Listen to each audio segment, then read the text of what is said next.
Hi there, Stephen Oliver again. I wanted to talk to you about, let me start it a different way. I've talked to a whole bunch of advisors in the last week or so, and I am just shocked. One of the things I have a special report, 10 things you must do to grow your practice, and in that, one of the things that I point out is when you're looking to grow your practice, always start internally first, and maybe to say it differently. I have a good friend who is Dan Kennedy. I've worked with him for 20 years. He's a marketing guru and consultant and so forth. But one of the things that he says is that you create, you make a sale to create a customer. Let me see if I can get that right too. You make a sale to create a customer rather than the opposite way around. And what I keep seeing, person after person after person, especially, selling life insurance, annuities, one thing or another, is, once the sale is made, the commission hits the bank, that customer is out of sight, out of mind, and then it's on to the next one. So there's this constant frenzy, a hamster on a wheel to track down a new lead, to track down a new person, to make that sale. And in all businesses, one, I always want to have a balance between revenue that's guaranteed to come in monthly on an ongoing basis, so building up that constant reoccurring revenue, and at the same time having those big hits, big commissions, or initial fees, however you're structured, and we could talk about that as well. But having that balance, anytime you're just thriving on big hit upfront commissions, what you have is you start at zero at the beginning of every month. I hate starting at zero. But the biggest value you build in your business, in your practice, is the biggest value you build is that customer base. So what I've seen is what gets missing is constant and repetitious communication, constant education, constant nurturing of existing clients. And when I build that word nurturing, I almost hate to use it because it sounds like all the lead funnel type of crap, and you get an email address and then you spam them for 82 times and until they submit and move forward with your product. And that's not what I'm talking about. Although having nurture sequences and follow up and one thing or another, not the way I just described, but I mean all that is essential and important. But with existing clients, anybody you've already met with once, no matter how big or small the sale was, and by the way, with existing prospective clients who haven't yet moved forward in a relationship, both are important. But I always build something like 26 touches a year. There's a great book. God, I'm going to remember, space the name. In fact, there was several books. I think it was something like How to Sell Anybody to Anything, or how to something like that. But the gentleman's name was Joe Girard, and he was in the Guinness Book of World Records as the #1 car salesman in the world for year after year after year. And one of the things that he said in that book, one of the things that he did is everyone he had ever made a sale to, is they were getting a card from him every month. And sometimes it might be a St. Patrick's Day, July 4th, Christmas, Thanksgiving, Mother's Day, Father's Day, Valentine's, New Year's, pardon me, whatever it might be. But every month they were getting a card in the mail from him. And among other things, every one of them was, signed Joe Girard, I like you.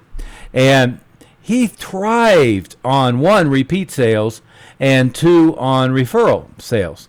And again, I keep talking to advisors who, they're shocked that they don't get many referrals, but they're constantly out chasing new leads, and then once they make a sale, it's out of sight, out of mind, and then they're off to the next person. I've been in this deep dive of like everybody's podcasts and YouTube videos, everything else, everybody in the industry. I'm probably at like 300 in the last 3 months. And I'd give attribution if I remembered who it was. But somebody said, and it was a very smart idea. He said, the thing to remember as a financial advisor is that your clients only remember you for the one problem you solved for them or one product you sold them. And I think that's a brilliant way to start thinking about it. I would add to it, if you're not communicating with them regularly, your clients don't even remember who you are. They probably couldn't pick you out of a lineup. But take this gentleman's comment, is that's exactly right.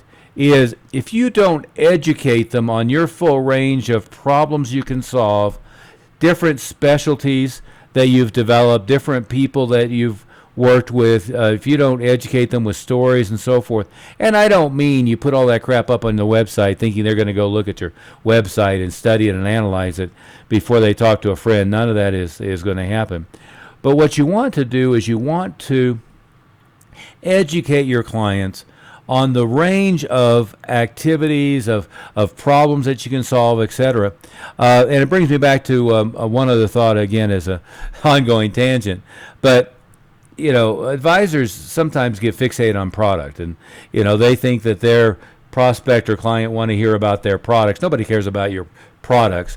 What they care about is solving a specific problem and working with somebody that first they like, second they trust, third that they feel has the true expertise to solve their problem. And no amount of alphabet soup after your name, all that crap, all the certifications and training, and you could be a PhD, a CFP, and every other damn thing.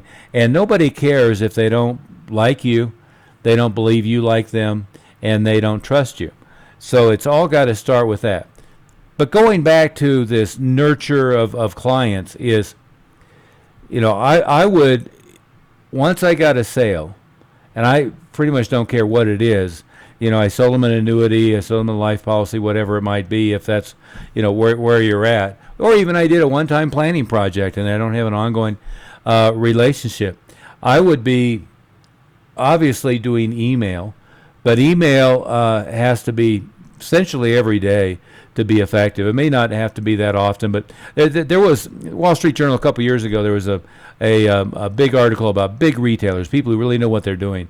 Neiman Marcus, Macy's, Nordstrom, etc. And their range of email drips on their client was somewhere between 380 and 760 times a year. In other words, somewhere between once and twice a day. All you have to do is be an Amazon customer, or be signed up on Groupon's list or Living Social's list or whatever, and you're going to see they're dropping in your email box once, twice, three times, sometimes 4 or 5 times a day.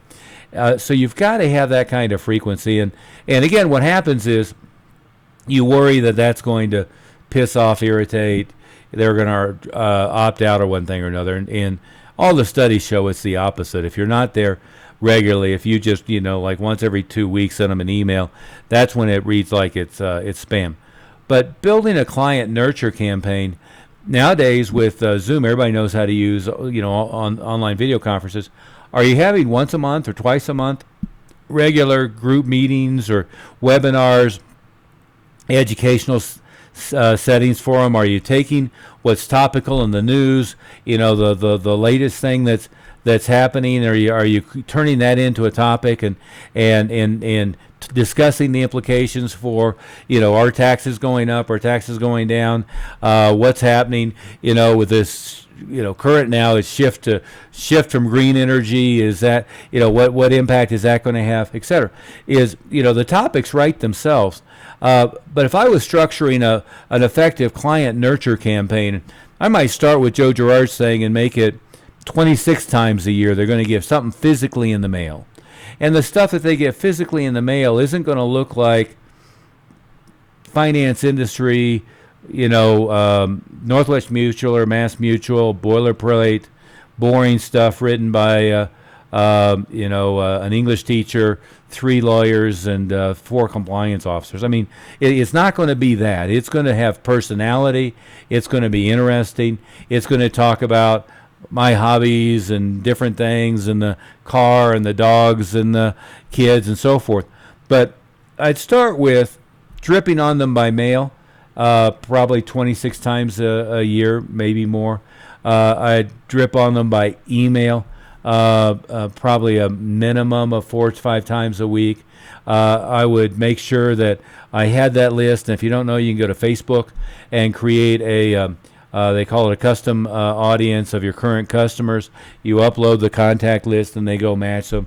You can do the same thing to Google, create a retargeting list. So now, whatever's interesting and new that you're promoting this month, the live event, the the Zoom webinar, whatever it might be, you can show ads and invitations on Facebook and on Google and all of their properties to them. But you would always combine text messaging with email, with Facebook, with Google, with direct mail. And the effectiveness of all that is probably first direct mail, second text message, third down the list of ways is email, as long as it's constant and repetitious, followed by the retargeting stuff, right? But within that, another thing that, again, from a standpoint of creating relationship, creating referrals, nurturing relationship, becoming the go-to person for their kids, for their parents, for their other family members, or becoming the go-to person for their company, their association, their hobby, their bowling league, whatever it might be, is having things that you pass along. And that's one, what's going on in the industry a lot is there are a bunch of people running around pitching, do a book of yourself. That's mine. I'm happy to give you a copy for free, by the way, at Advisor Wealth Mastery.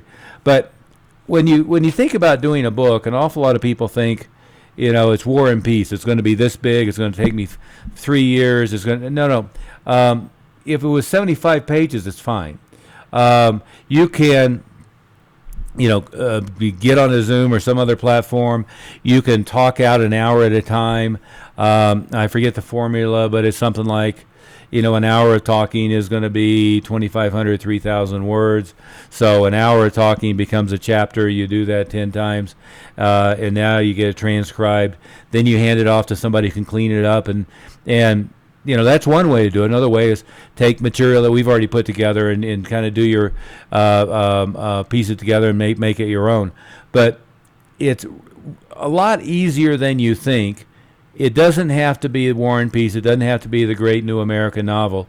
And what's even better is to create small books that are on individual topics and or white papers, brochures, booklets, and so forth.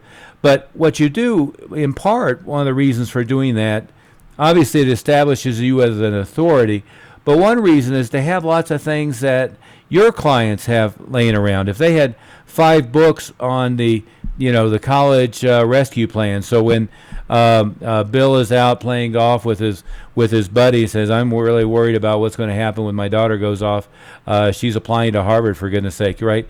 When they have that conversation, I've got a book for you. In fact, I've got just the guy who specializes in dealing with those things. You should talk to him. Is it stuff that becomes pass along, that sparks their interest, that gives them a talking point to talk to their friends? And that's, again, a reason to do these regular, like monthly or bi-monthly or whatever it might be, live webinars, Zoom meetings, and so forth with your clients, because they can be topical. And then guess what? Is they're all invited to bring any friends or relatives that they want to be on there, and you position yourself not only as the expert, but you can then convert that immediately to a new client appointment and a new sale. So the main point I wanted to make is I've had a bunch of conversations with people who sold something to a client, and that client never hears from them again, right? Or whatever policy or insurance company or whatever it was that they did it through, they're getting the boilerplate statements and stuff, but they're not getting anything with any personality from you. They're not getting stories told. They're not learning about your family, your friends, your hobbies, the new puppy, the car you bought, the kids' hockey game, whatever it might be. You want to infuse everything with personality. You want to stay in front of all prospects and clients. The way that you generate referrals, in fact, with your prospect list, it's a topic for a different day. But with your prospect list, if you're constantly staying in front of that prospect list, heck, if you don't eventually sign them, oftentimes they'll turn into creating referrals for you and showing up for webinars, showing up for meetings, etc. And then they become a referral source even if they never bought from you. So it's real important to develop, once you have a new client, the purpose of making a sale is to get a client, not the other way around. And once you've made that sale, you're continually paying attention. Another thing, and I'll leave you with this, is, one of the top ad geniuses from, the 60s was David Ogilvy. In fact, the show Mad Men, if you've ever watched it, was in part based upon David Ogilvy. And he talked about it's a moving parade of humanity. So your prospect group out there, whether it's a neighborhood or the general population, whatever, he says not a standing army, it's a moving parade of humanity. But what he meant by that was not just people are moving in and moving out of an area. What he meant by that was their life is changing constantly. They get married, they get divorced, they have a spouse die, they have a parent who passes away, they have inheritances, they have needs for creating a legacy for their kids, they have friends whose situations change, their job, career changes, they come into money from different sources, one thing or another. And if you're not staying in front of them and staying in contact with them and maintaining a relationship with them, they forget you exist.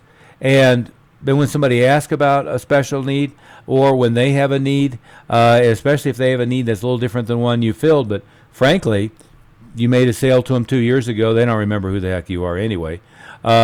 If you're staying in front and you're nurturing them and you're educating them and you're teaching about what you do and you're sending them special reports, sending them your new book or booklet, you're sending them a stack for their friends, all that kind of stuff, now it just creates a life of its own, and you end up with this expansion of relationships, of areas that you support those individual clients, but you also end up really creating an opportunity to become the go-to person for their, let's say their bowling league or for their company. You become the go-to advisor for their company. I've had a number of clients who, when they came in to work with me, I found out they, like here in the Colorado, at the time it was US West, now CenturyLink, I ended up having one that was the HR director for US West. Well, they had 45,000 employees there.